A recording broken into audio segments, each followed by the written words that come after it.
Here with an episode of Chordplay, and this is the Chords of Ghost. And of course, Ghost is a melodic death metal band from Sweden, and they're headed by Popestar, which I think he actually changed his name and his look, and now he's like a cardinal, but not the bird, like the holy, cardinal, but he's kind of an unholy cardinal. And off the top of my head, I forgot now what his new character is, but most people refer to him still as Popestar, even though he kind of retired that character. And the other members in the band are known as nameless ghouls, so they don't even go by their names. So I've been aware of Ghost and listening, kind of a fan, since around like 2012, 2013, somewhere around there.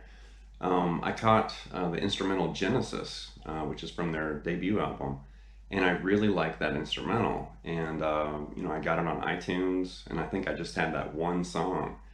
And then eventually I got, Prime Mover, and I started, kind of buying some more of their music. And the EP Popestar is really good.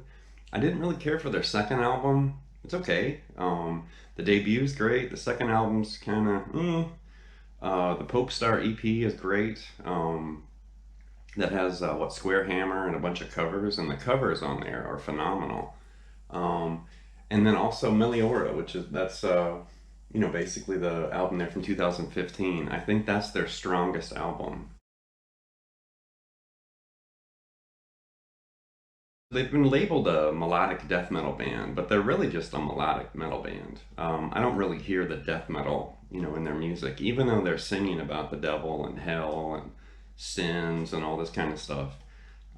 It doesn't really register, at least in my ears, as death metal.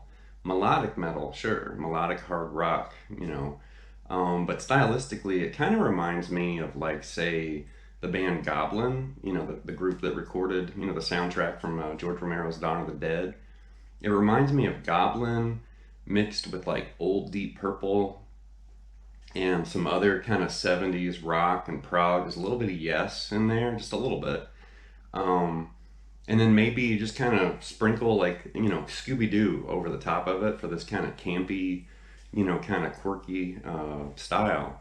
And that kind of sums up the basic, sound of their music. All right, with the opening, that was the song From the Pinnacle to the Pit, which is on Meliora. And I really dig this song. And it has this kind of 80s, like, rock and hard rock kind of feel.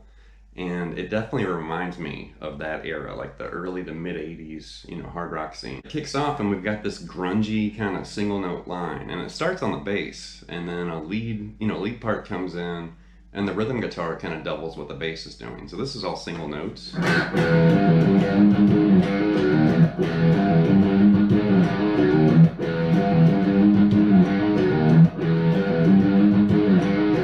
And then another single note line. And there we're kind of flirting with, like, C-sharp harmonic minor, technically. Right?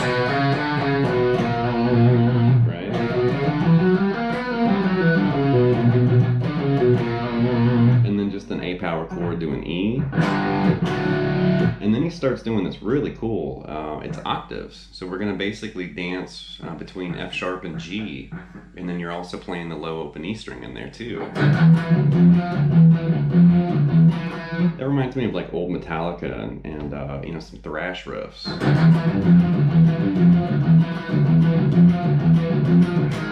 A really cool riff.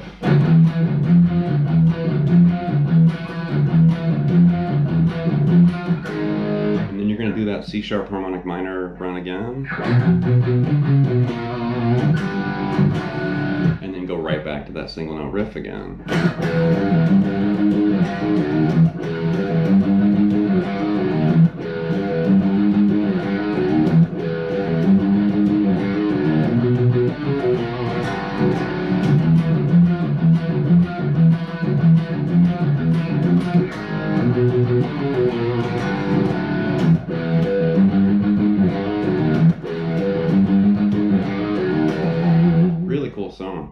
next example comes from the song Majesty, and this definitely has this old school kind of Deep Purple vibe. I love this song. And the guitar riff's really cool. And after the guitar riff opens the song, you'll hear this very kind of Deep Purple-esque, organ, like a rock organ, kind of, chime in. And it has this real classy, kind of classic, hard rock or rock, sound. But it looks like this.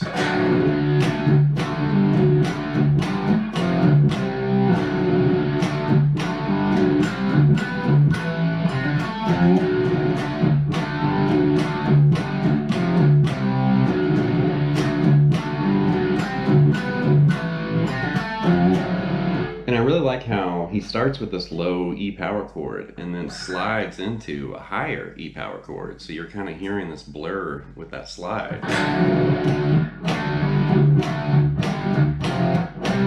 And I also like how they're playing with those double stops or fourths, like little partial chords. That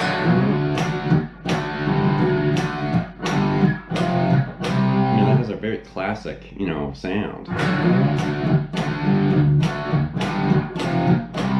And then you do the slide again.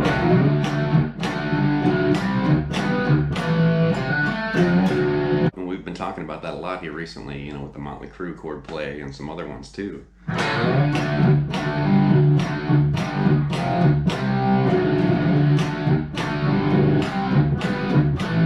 there's like a partial B right there. And you got that little single note, riff there at the end.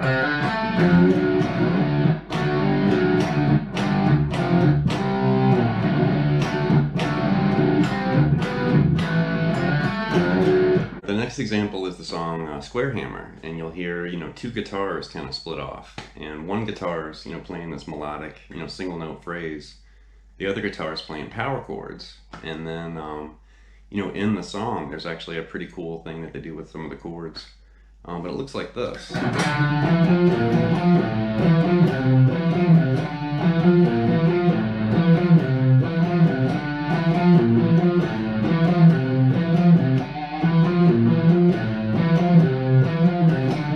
And that's guitar one. Guitar two is doing this like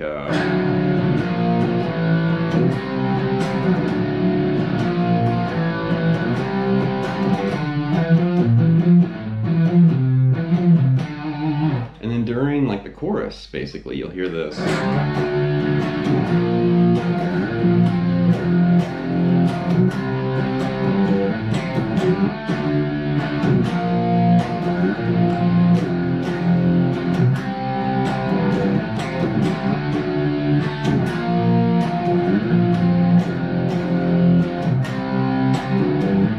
I really like that chorus part. It's simple, but it's really kind of interesting. So there's like D to E down to a C power chord, and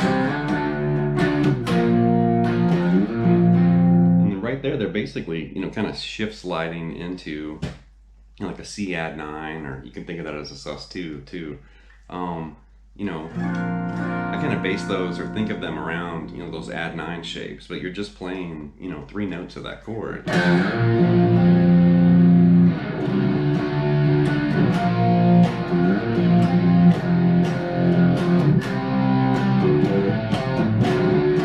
the end of the chorus, there's this little like melodic phrase that's interesting, something like this.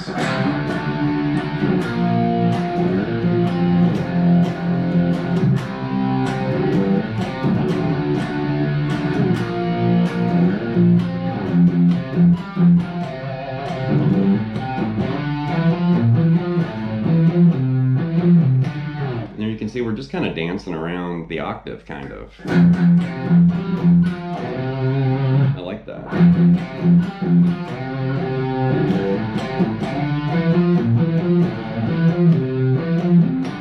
And at the end of that, you just basically go back to the intro part of that main riff. All right, the next example comes from the song Mummy Dust, and Mummy Dust is tuned in drop D. Your low E string is going to be a C. Way down there.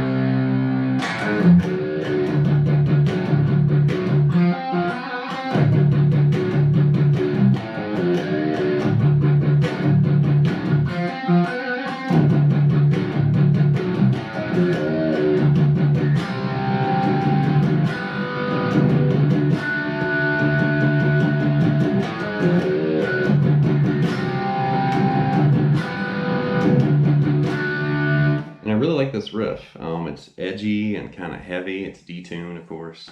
And it just has this really dark, ominous sound. And I like the single note bend, up a half step to grab that note.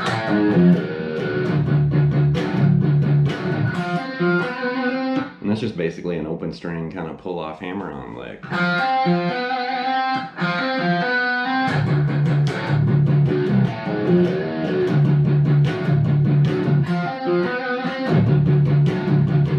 But the interesting part is coming up right here.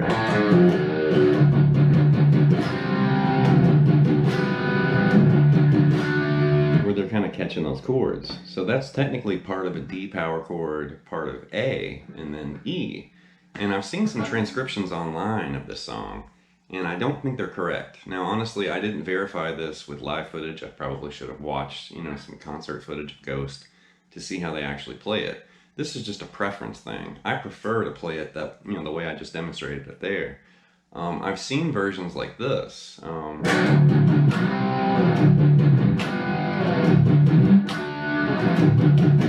But I kind of like having the chord ringing, and you can hear on the recording there's like a piano or a keyboard that comes in and doubles those chords, and you hear it kind of held or sustained. And if you do it this way, you have to jump back and forth and it sounds kind of choppy.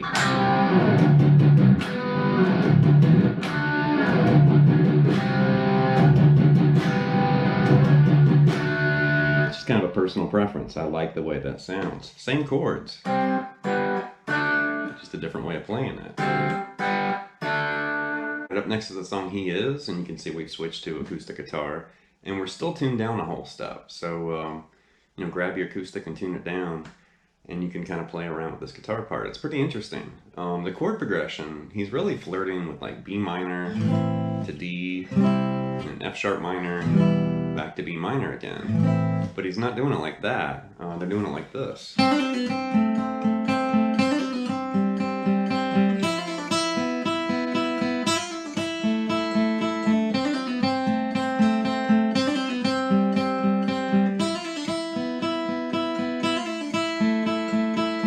So you've got this little hammer-on pull-off, melodic phrase, and then he starts picking through, just two notes of the chord. And there's the D. And you're gonna move up here.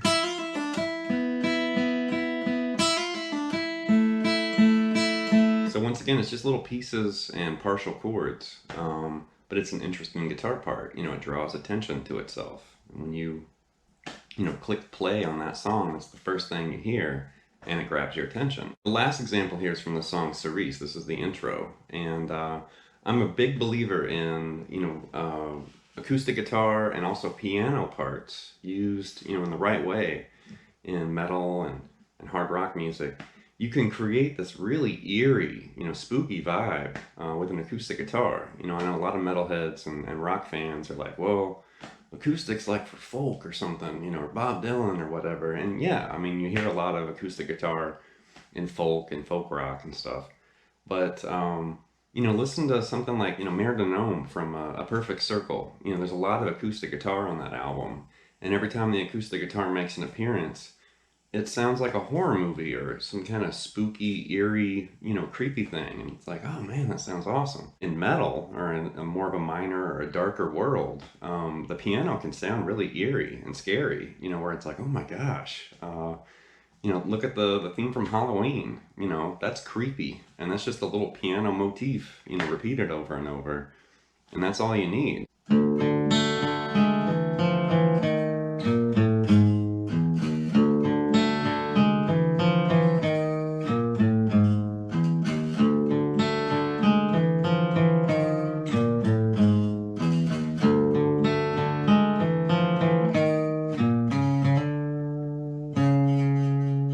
Alright, for this guitar part, you probably want to pick somewhere closer to the bridge. You don't really want to hang out over the sound hole, because you don't really want a warm sound.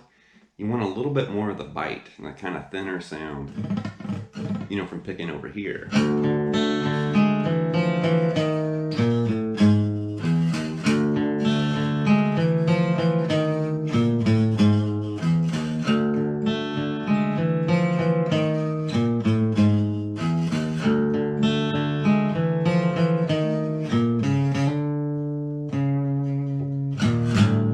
Sorry about the buzzy low E string there. This guitar does have a little bit of a buzz to it, especially when we're tuned down. That's ugly. So as far as what's happening right there, we're basically flirting with two very dissonant intervals, you know, the flat 5 and also the flat 9, or the minor second. And when it's based in, you know, E minor, but when you hear it, that's, you know, the two tones that you kind of hear emphasized are the flat 5 and flat 9. And it's basically happening right there, that B flat. Right? There's the flat 9. There's the flat 5. And then it walks down to that low E.